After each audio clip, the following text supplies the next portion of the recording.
All right, let's just dive right into this explainer. Look, if you're anything like me, it's incredibly easy for mental well-being to kind of take a back seat until, well, we reach a breaking point, right? But today, we're going to flip that script. We're looking at the hard science and psychology behind how tiny, deliberate shifts in our daily routines can actually create a massive wave of positive change. You know, the World Health Organization actually defines mental health not as just being happy all the time, because who is, but as the flexibility to recover from setbacks. Think about it like this. You absolutely wouldn't expect to run a marathon without training your muscles first, would you? Your mind works the exact same way.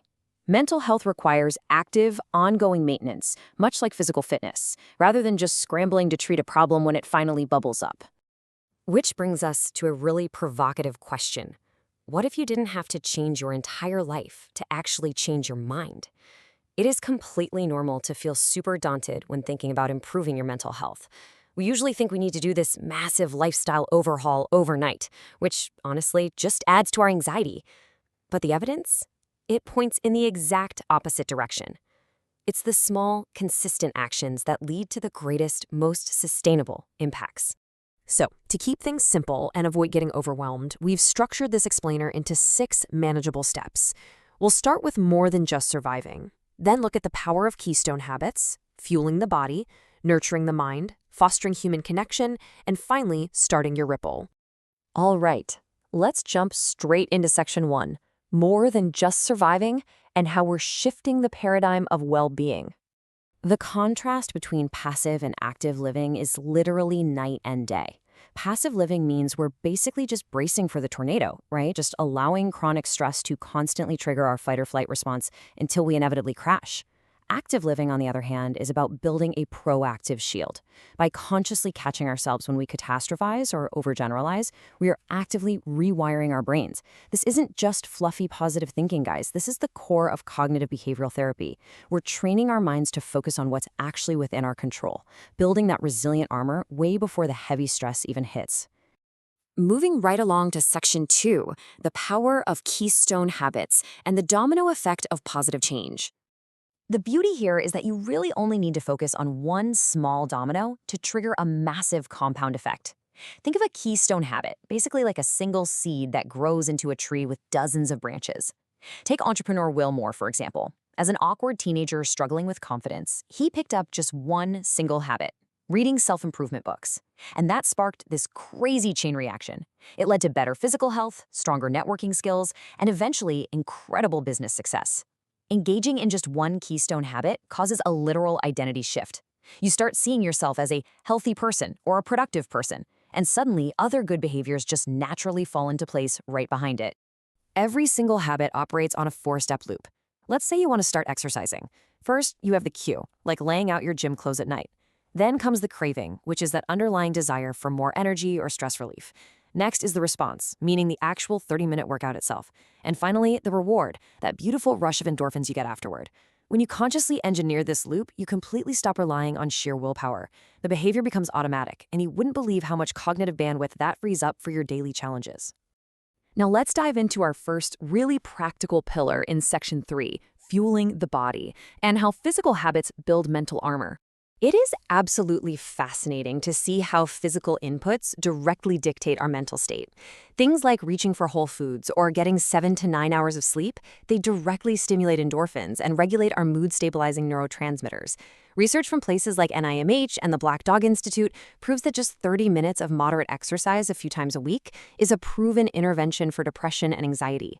And sleep? Sleep is a non-negotiable pillar. Chronic sleep deprivation just wrecks our emotional regulation. We've got to protect it by limiting that blue light from our screens right before bed. Add in some hydration, omega-3s, and dialing back the heavy caffeine and alcohol, and you are literally giving your brain the biological fuel it needs to stay resilient. Next up, we're shifting from the physical to the psychological in section 4, nurturing the mind with high-leverage cognitive habits. The writer Susan Sontag once said something brilliant. She said, "In the journal, I do not just express myself more openly than I could to any person, I create myself." That just beautifully captures how journaling isn't just about recording what you ate for breakfast. Taking your thoughts out of your head and getting them onto paper transforms a totally chaotic mind into an organized one. It's a tool that lets you unpack confusion, confront those limiting beliefs, and actively process your day, instead of just letting negative thoughts swirl around in an endless rumination loop. And the science backs this up big time. Just 20 minutes of expressive writing for 3 consecutive days has been scientifically shown to alleviate depressive symptoms for weeks. According to research highlighted on the Huberman Lab, this specific journaling protocol helps people permanently shift their mindsets around traumatic events. But get this is wild. One study actually found that adults who wrote about their thoughts and feelings for 20 minutes a day right before a medical procedure healed significantly faster than those who didn't. Think about that. Writing literally promotes physical and emotional healing. Similarly, dedicating a mere 15 minutes a day, 5 days a week, to practicing gratitude can fundamentally lower your blood pressure and completely alter your perspective. And the data here is staggering. A massive review of over 26,000 people showed a super clear link between higher levels of gratitude and lower levels of depression. By intentionally writing down 3 things you're thankful for, you're actively training your brain to scan the world for the positive. It literally interrupts those negative thinking patterns by anchoring your thoughts squarely in the present moment. See, when our mind is a tangled ball of rumination, our adrenaline is pumping and our bodies are preparing for physical danger. But gratitude actually acts as a biological brake pedal. Taking a moment to be thankful activates the parasympathetic nervous system. It slows your breathing down, it synchronizes your heartbeat, and it physically forces your body into a rest and digest state of relaxation. So gratitude isn't just about having good manners. It is an absolutely powerful health habit. Let's build this outward into our social lives with Section 5, Fostering Human Connection and the Social Pillars of Resilience. Here's the thing. You do not need a massive, sprawling social circle. Truly, just a few reciprocal relationships grounded in genuine connection can drastically lower your rates of depression. Look, we all know social media is this highly curated highlight reel, but it is silently ramping up our stress levels through toxic comparison. Stepping away from that to engage in real, face-to-face reciprocity, prioritizing quality time in small doses, sharing genuine appreciation, seeking peer support, that provides a profound sense of meaning and trust that your smartphone is simply never going to match. Finally, let's pull all of this together into an actionable game plan in Section 6, starting your ripple and taking the first step today.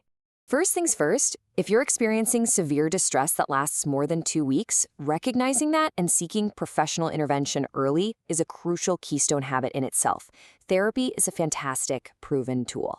But for your daily routine, you've got to start small to avoid burnout.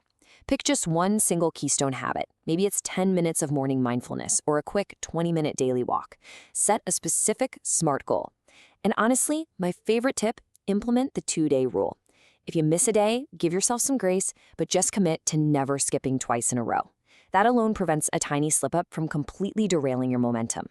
So I'm going to leave you with this final provocative thought.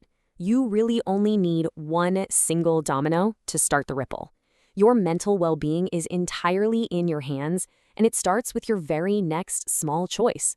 Whether that's drinking a glass of water, writing down one thing you're grateful for, or just reaching out to a friend, you hold the absolute power to change your mind. Thank you so much for joining me on this explainer. Now the question is, which domino are you going to push today?